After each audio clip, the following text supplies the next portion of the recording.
So, I've got a brand new deck today, and I'm really excited about this particular Oracle deck.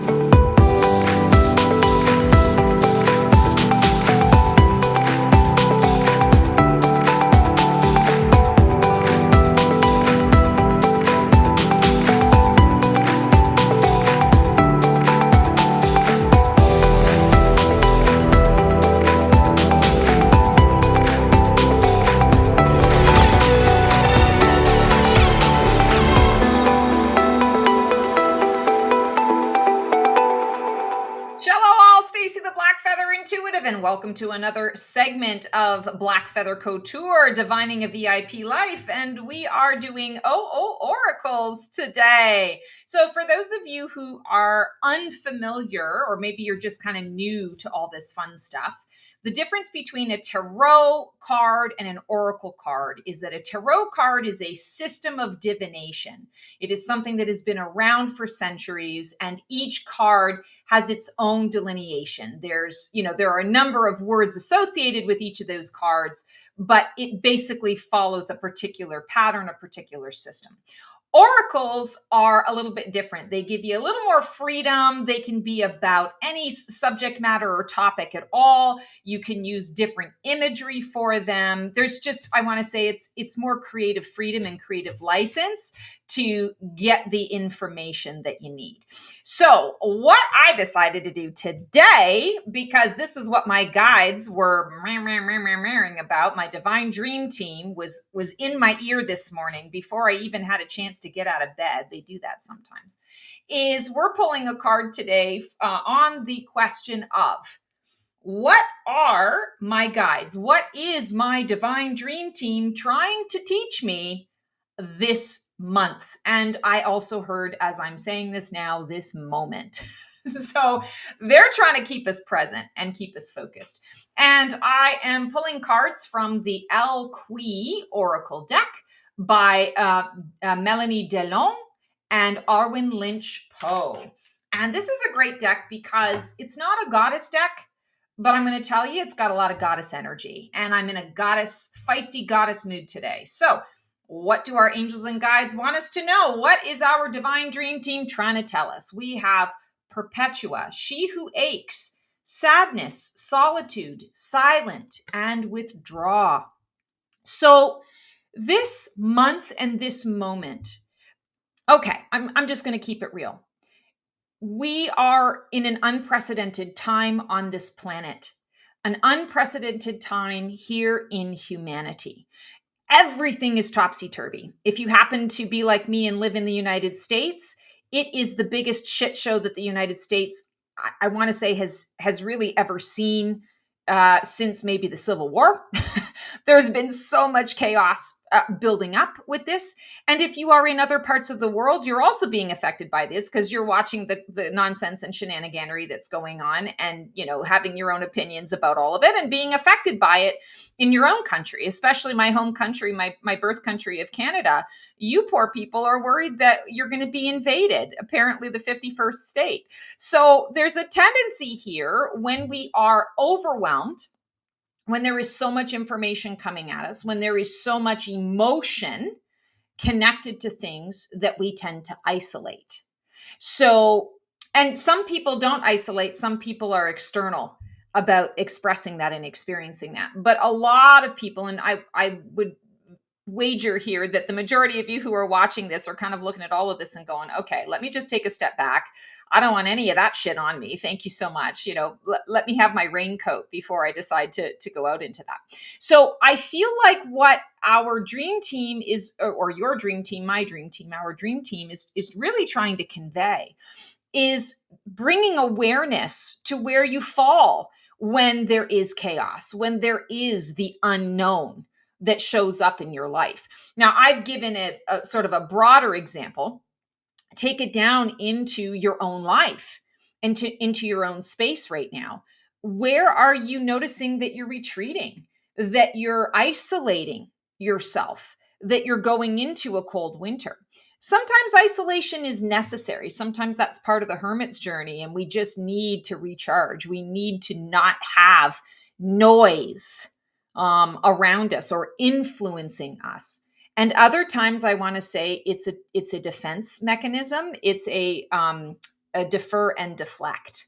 And so you really want to get clear, especially right now, on whether the ego is steering the ship, or whether this is your intuition, that you're listening to yourself. Your self-awareness is saying to you, take a step back, right? Sadness and solitude. So interesting that sadness comes up here and the solitude comes up here. Solitude is not a bad thing. Solitude is the opportunity to clear away the noise, clear away the clutter, and really get connected with self. That's quite frankly the only way that we're able to enhance our channel, our psychic channel, and really feel comfortable with connecting with our internal guidance, our inner guidance.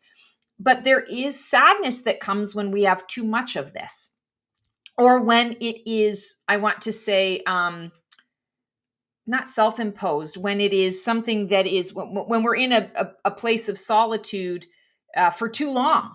Or it's, I went through this a couple of years ago, and I know a lot of people did, where I went from having a really tight-knit, fairly large group of friends. And in a very short period of time, it whittled itself down to almost nothing. And that was not self-imposed. That was life bringing more solitude to me when I wasn't really expecting it, or necessarily wanting the solitude, but now suddenly finding myself not feeling overly connected to a lot of people, and having to sort of reinvent myself or find out why this was happening. What is the frequency shift that's occurring that I need to be aware of, so that I can match the vibrations of individuals that I really do want to connect with as I'm moving forward. So there's sadness in that. There's loss in that. There's sadness in solitude, but there can also be a lot of peace in solitude as well. So bring awareness to where you're at with this in your life. What areas of your life on an individual level are you maybe doing a self-imposed isolation or solitude, or where are you inadvertently or subconsciously putting yourself in those situations where it's actually not what you want, not what is desired? I want to say acknowledging sadness and then turning that sadness into joy, right? This always comes up when we are in a form of transformation, when we are letting an old version of ourselves go. So I feel this is going to resonate with a lot of you out there, that there are aspects of yourself that are no longer. And this card is coming through, and I feel like our divine dream teams are saying, trust in the process. Don't resist the release of what is leaving your life. Take the time to be present with yourself. Take the time for some solitude and inner reflection around that, because it is about an energetic frequency shift that's going to serve you much better in the long run if you don't get in your own way. Wow. Okay. So let's acknowledge the aches that we feel. And I feel like we're talking emotional aches that we are feeling here. Although for some of you, it might resonate in a more physical way. Acknowledge those aches. And I want to say, really just take some time this week. Take some time today, if you can, after this video, and throughout this month, to acknowledge them, to maybe go within and ask them questions. What is it you're trying to show me? How can I release you with love? How can we turn that frown upside down? And not being sarcastic and smarty pants about it, being genuine. Ask yourself, ask your body what you want, because your body wants to help you. This is about growth. We're outgrowing and growing into, right? Outgrowing the old and growing into the new version of ourselves. Be aware of it. Choose it. Embrace it. That's what I say. Embrace it. All right, guys, that is our Oracle for this month. As always, sending you guys so much love, so much support. If you are struggling at all please click on the link below. Book a session with me. I've got some really amazing, extremely powerful Phoenix Journey sessions, especially the one on soul's purpose, that can really help us out when we are in this kind of situation. So I'm here for you and would love to be of service. Take care, guys, and transform well.